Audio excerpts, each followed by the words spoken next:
गोपेश्वर में गोपीनाथ परिसर में उमड़ रहा आस्था का सैलाब। शिव भक्तों ने किया भोलेनाथ का जलाभिषेक। गोपेश्वर सोमवार को जनपद में सावन माह के पहले सोमवार को शिवालयों में आस्था का सैलाब उमड़ रहा है। झमाझम बारिश के बीच लोग मंदिरों में पहुंच रहे हैं। सुबह से ही मंदिर में भोलेनाथ के दर्शनों को लोग उमड़ रहे हैं।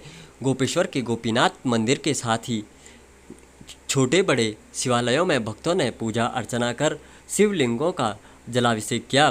भक्तों ने मंदिरों में बेलपत्री अर्पित की। गोपीनाथ मंदिर परिसर में भीड़ को नियंत्रण करने के लिए पुलिस जवानों की ड्यूटी भी लगाई गई थी। मंदिरों में भक्तों की भीड़ तो उमड़ी, लेकिन कोविड नियमों के भी पालन कराए गए हैं।